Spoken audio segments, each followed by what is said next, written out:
Merhaba arkadaşlar, nasılsınız? بعد 100 سال بکنم اومدم. çok özür dilerim gerçekten از کسایی که منتظر این سری ویدیوهای 0 تا 100 بودن. انشاءالله که بتونم تون تون ویدیوها رو بذارم این چند وقته. umarım gerçekten umarım اما قولم نمیدم. ولی حالا بریم سراغ ادامه ویدیوها.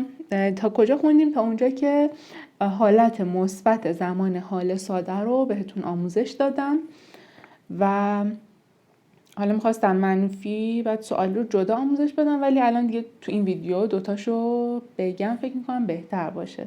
این کسی که 100 سال یه بار ویدیو میذاره وقتی میذاره زیاد بذاره.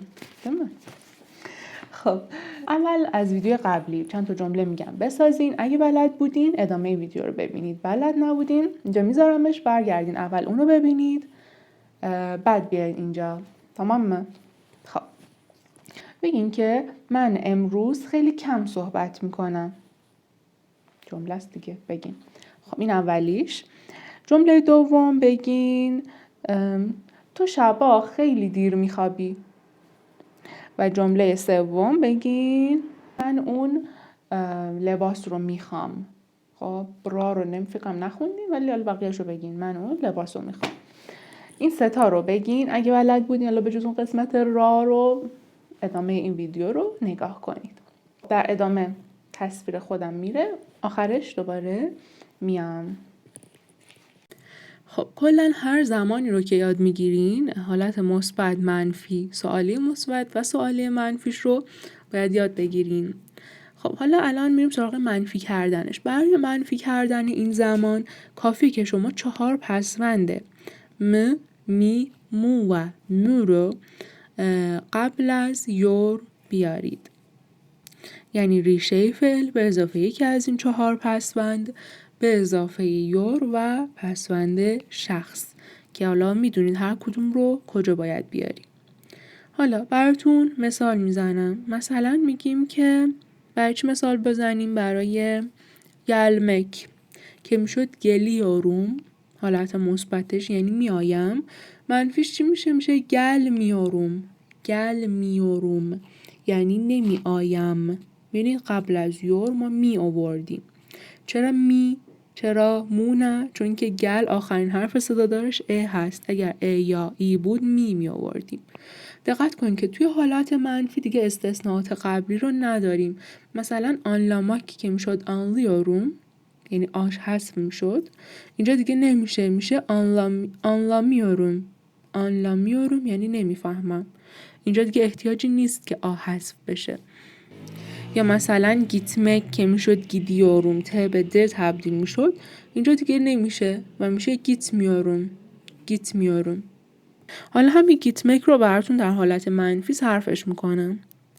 گیتمیوروم، گیتمیورسون، گیتمیور، گیتمیوروز، گیتمیورسونوز و گیتمیولار.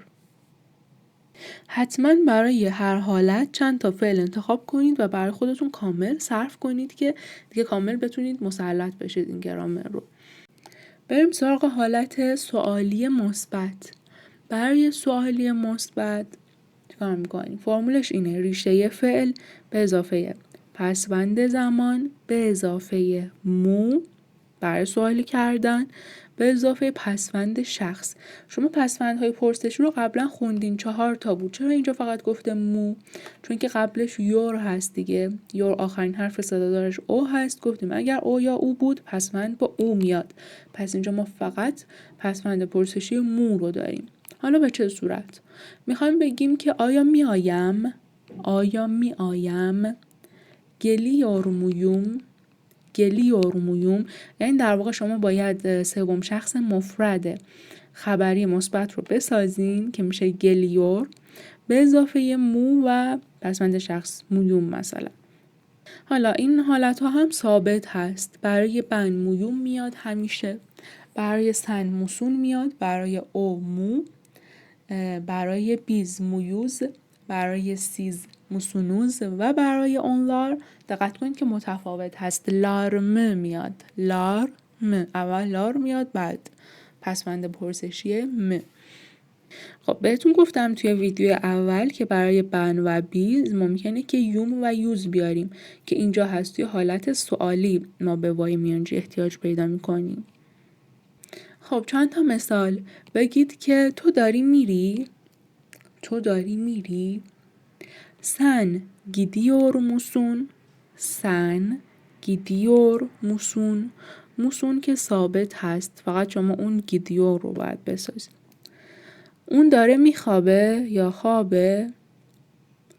O uyuyor mu? O uyuyor mu?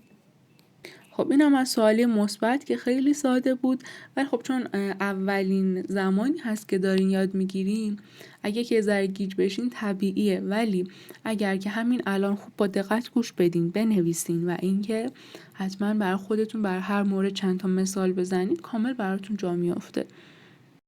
سوالی منفیش همسه خاصی نداره.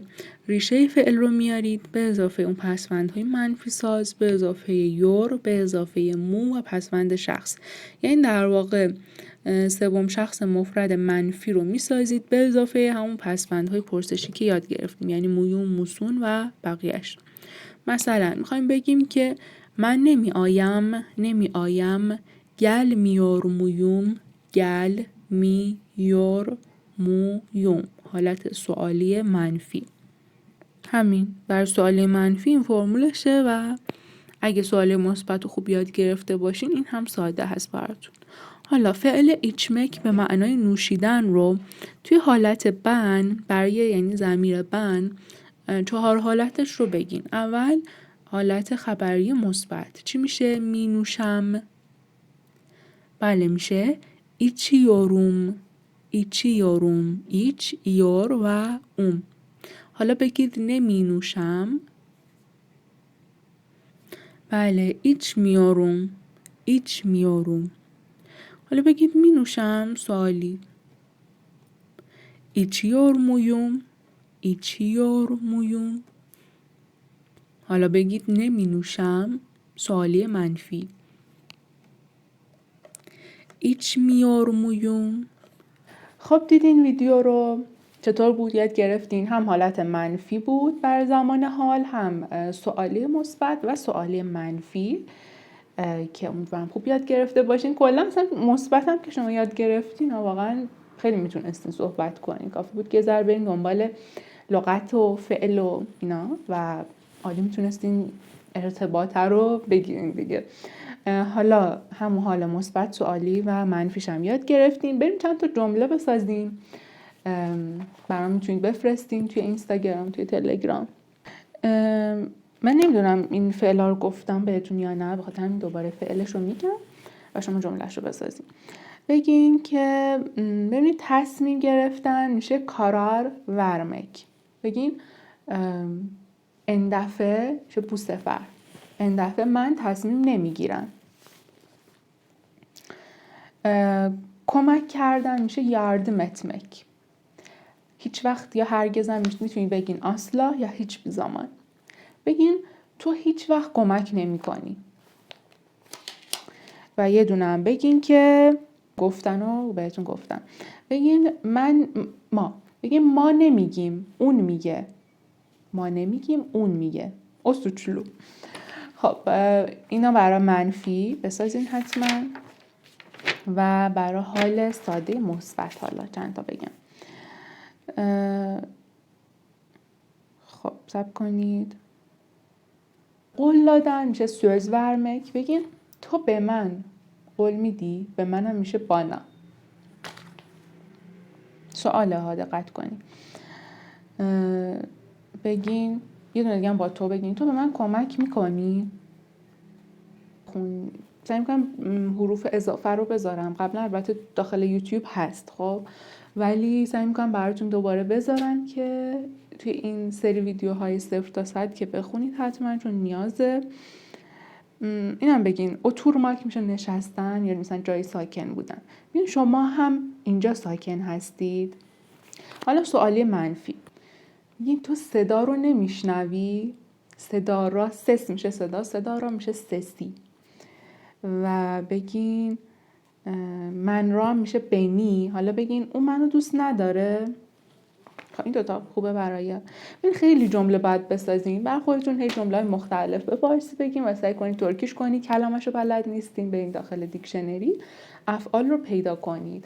همونطور که گفتم خب میتونید که برای یادگیری افعال پکیج افعال رو هم که با روش تکرار در فیلم و سریال یاد میگیرین ثبت نام کنید. احتمالاً یه تخفیف بذارم برای بلک فرایدی که نمیدونم کیه، همین روزاست. اگر دوست داشتین ثبت نامش کنید که حدود 200 تا فعل بسیار پرکاربرد رو با روش خیلی جالب که روش تکرار در فیلم و سریال هست یاد میگیریم. اگر هم شرکت نکردین و که از تو دیکشنری هم میتونید خودتون فعلا رو یاد بگیرین، سرچ کنید، یاد بگیرین جاهای مختلف تو یوتیوب. یعنی این اگر که حالا نمیتونین هزینه کنید اوکی از جاهای دیگه میتونید یادش بگیریم. این تمرین هم انجام بدین. 3 تا فعل بهتون میدم صرفش کنید. اول تنمک یعنی شناختن. اینو منفی صرف کنید، یعنی من نمیشناسم، تو نمیشناسی، اون نمیشناسه الی آخر. فعل بعدی دویماک یعنی شنیدن. این رو سوالی مثبت صرف کنید، یعنی میشنوی؟ نه. میشنوم؟ میشنوی؟ اون میشنوه؟ ما میشنویم. و آخری هم آچماک. فعل آچماک به معنای باز کردن رو حالت سوالی منفی صرف کنید، یعنی من باز نمی کنم، تو باز نمی کنی. اینجوری. امیدوارم که از این ویدیو لذت، که نمیدونم آدم لذت میبره یا نه، ولی امیدوارم خوب یاد گرفته باشین. سوالی داشتین توی کامنت بپرسین و امیدوارم بتونم تون ویدیو بذارم براتون. دعوا نکنید اگه نذاشتم، ولی آره دیگه. و ویدیو بعدی که میذارم براتون یه ویدیو کلیه، مال این دوره 0 تا 100 نیست.